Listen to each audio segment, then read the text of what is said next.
राष्ट्रपति द्रौपदी मुर्मू ने देश के कई राज्यों के राज्यपालों में अब बड़ा फेरबदल कर दिया है। इस फेरबदल के तहत हिमाचल प्रदेश के राज्यपाल शिव प्रताप शुक्ला को एक नई और बड़ी जिम्मेदारी सौंपते हुए अब उन्हें तेलंगाना का नया राज्यपाल नियुक्त कर दिया गया। इस खबर के आते ही उनके अपने शहर गोरखपुर में जश्न का माहौल है। इसी पर देखिए एक खास रिपोर्ट। गोरखपुर के खजनी विधानसभा के रुद्रपुर में जन्मे शिव प्रताप शुक्ला का राजनीतिक सफर जमीन से जुड़कर शिखर तक पहुंचने वाला रहा है। छात्र राजनीति यानी अखिल भारतीय विद्यार्थी परिषद से अपनी करियर की शुरुआत करने वाले शुक्ला जी ने साल 1989 में गोरखपुर शहर सीट से पहली बार विधायक बनकर अपनी पहचान बनाई। वो 2002 तक लगातार विधायक रहे और यूपी सरकार में मंत्री के रूप में भी जनता की सेवा की। छात्र जीवन में राजनीति का सफर तय करने वाले शिव प्रताप शुक्ला अब मौजूदा समय में तेलंगाना के राज्यपाल मनोनीत किए गए हैं। ऐसे में आप देख सकते हैं इस समय हम गोरखपुर स्थित उनके आवास पर हैं। ये अभी भी उनके आवास पर शिव प्रताप शुक्ला राज्यपाल हिमाचल प्रदेश लिखा हुआ है, क्योंकि वो हिमाचल प्रदेश के 29वें राज्यपाल के रूप में 2023 में मनोनीत किए गए थे।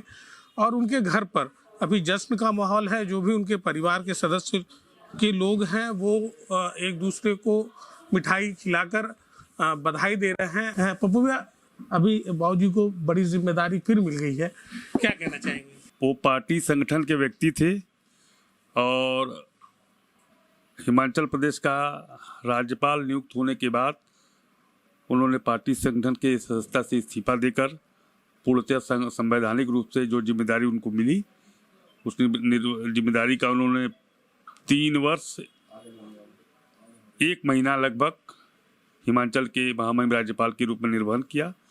अब नई जिम्मेदारी उनको तेलंगाना राज्य के महामहिम राज्यपाल की महामहिम राष्ट्रपति जी, प्रधानमंत्री जी और माननीय गृह मंत्री जी के उस पर जो आगे का काम को उस राज्य का दिया गया है, उसको उस राज्य के बेहतरी के लिए, उस राज्य के विकास के लिए और उस वहाँ के उस प्रदेश के लोगों के भलाई के लिए, उनके उत्थान के लिए काम करेंगे और देश हित में, उस प्रदेश के हित में अपना योगदान देंगे। भैया, अगर बात करें 89 से उनके राजनीति का सफर तय शुरू होता है। 4 बार वो विधायक रहे, राज्यसभा में भी गए और केंद्रीय राज्य मंत्री भी रहे। तो इस दौरान जो उनका सफर रहा है वो कैसा रहा है? क्योंकि वो लगातार पार्टी के प्रति निष्ठावान रहे और शायद यही कारण है कि लगातार उन्हें बड़ी बड़ी जिम्मेदारियां मिलती हैं। क्या कहना चाहेंगे? वो अखिल राष्ट्रीय स्वयंसेवक संघ के कार्यकर्ता स्वयंसेवक के रूप में और फिर अखिल भारतीय विद्यार्थी परिषद के पूर्णकालिक संगठन मंत्री के रूप में कार्य करते हुए भारतीय जनता पार्टी, और उसके बाद विधानसभा का चुनाव, उसके बाद माननीय कल्याण सिंह जी की सरकार में, माननीय राम प्रकाश गुप्ता जी की सरकार में, माननीय राजनाथ जी की सरकार में विभिन्न मंत्रालयों का सफलतापूर्वक उन्होंने निर्वहन किया। उसके बाद 2009 से 2017 तक उत्तर प्रदेश भारतीय जनता पार्टी के उपाध्यक्ष के रूप में सफलतापूर्वक कार्य किया। उसके बाद राज्यसभा के सदस्य के रूप में उन्होंने अपना पूरे कार्यकाल को अच्छे ढंग से निर्वहन किया।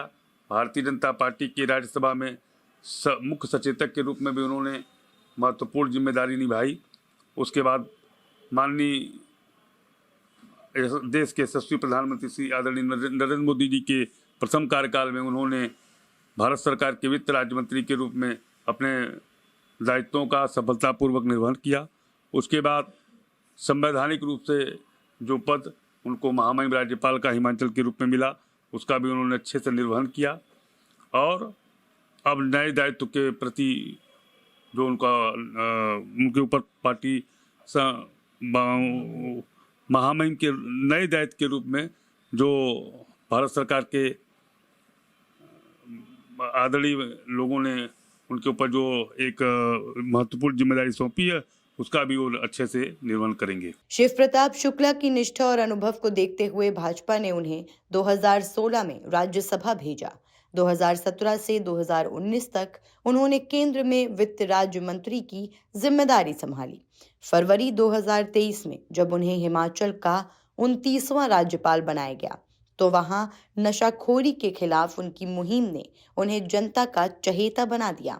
अब तेलंगाना के राज्यपाल के रूप में उन्हें बड़ी जिम्मेदारी मिली है। बात करते हैं सतीश भैया कि ये बताइए, खजनी जैसे छोटे से गांव रुद्रपुर खजनी में है, इनका पैतृक आवास रहा है, छोटा सा गांव, वहां से उन्होंने निकलकर देश के फलक, जो देश की बड़ी राजनीतिक गतिविधियां हैं उसमें वो शामिल हुए। कैसा सफर था उनका? शुरू से वो विद्यार्थी परिषद के कार्यकर्ता थे, संगठन में थे और संगठन का काम करते हुए यहाँ तक पहुँचे। बीच में किन्हीं कारणों से जब वो चुनाव हारे तो लगता था कि पार्टी सत्ता में नहीं थी और तमाम चीजें थी। उसके बाद फिर धीरे धीरे उन्हें जिम्मेदारियां दी गई, वजह क्या थी? संगठन से कभी इन्होंने बगावत नहीं किया, संगठन में बने रहे। इसी कारण संगठन और पार्टी इनको आगे बढ़ाती रही और हर नेतृत्व में इन्होंने सफलता से काम किया। तो आगे अभी लास्ट टाइम आप लोगों की बात हो पाई है क्या? हाँ, बात हुई है। कब हुई है बात? सुबह बात हुई है। क्या कह रहे थे? और क्या कहेंगे भाई क्या कहेंगे। हिमाचल प्रदेश का नेतृत्व किए राज्यपाल के पद पे, वहाँ से फिर तेलंगाना जा रहे हैं, तेलंगाना का नेतृत्व करेंगे। तो मतलब क्या बातचीत हो भाई? कब तक शपथ ग्रहण ले रहे हैं क्या? 1-2 दिन में शपथ ग्रहण हो जाएगा, उसके आगे तो देखा जाएगा। फिर आज जब नियुक्ति की घोषणा हुई तो गोरखपुर में उनके आवास पर शुभचिंतकों और स्थानीय लोगों का तांता लग गया। मिठाई बांटी जा रही है और लोग एक दूसरे को बधाई दे रहे हैं। घर पर मौजूद परिजनों की आंखों में खुशी के आंसू भी हैं।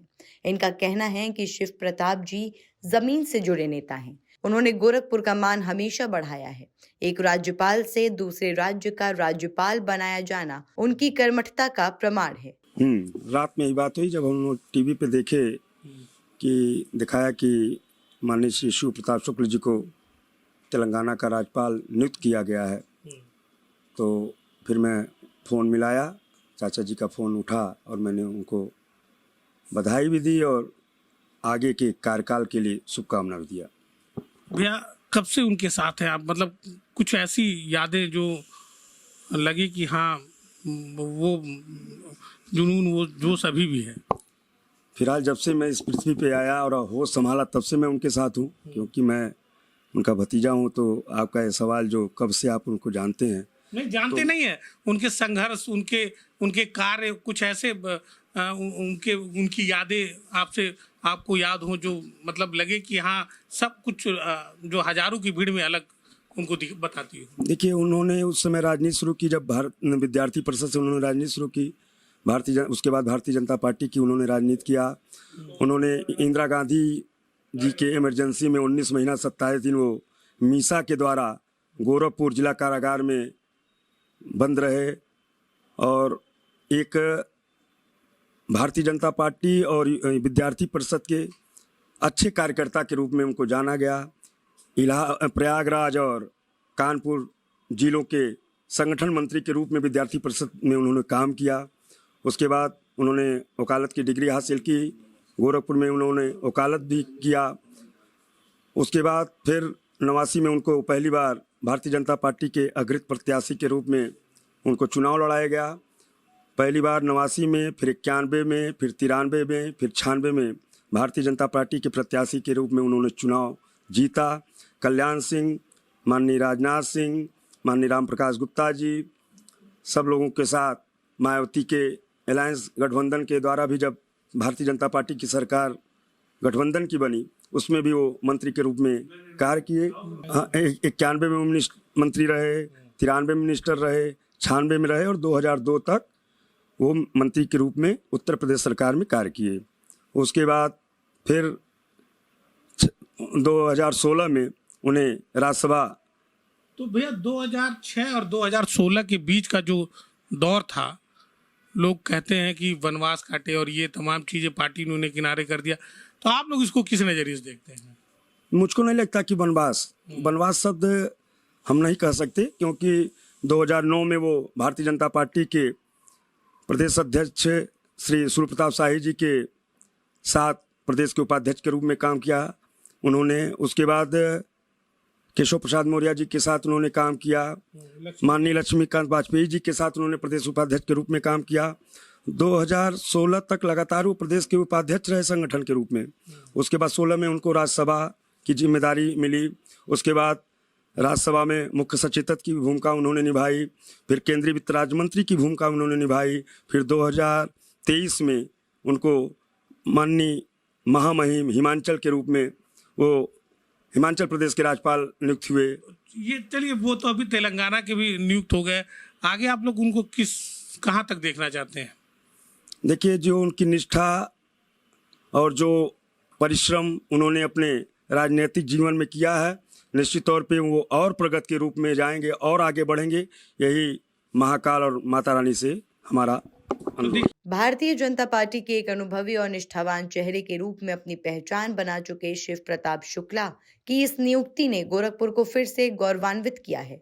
लोगों को उम्मीद है कि कांग्रेस शासित प्रदेश हिमाचल के बाद अब तेलंगाना में भी महामहिम की भूमिका में शिव प्रताप शुक्ला अपनी जिम्मेदारी का निर्वहन बेहद कुशलता से करेंगे। निखिलेश प्रताप की रिपोर्ट, गोरखपुर से। अभी भी परिवार की जो सदस्य है वो कहते हैं कि उनका कद भले ही छोटा हो, लेकिन उनके जो हौसले हैं वो बहुत बड़े हैं, और यही वजह है कि इस उम्र में भी वो लगातार लोगों की सेवा कर रहे हैं और अपने संघर्षों के बल पर वो यहाँ तक पहुंचे हैं, और अभी भी उन्हें और आगे जाने की कामना परिवार के लोग कर रहे हैं। महुआ खबर के लिए गोरखपुर से निखिलेश प्रताप सिंह।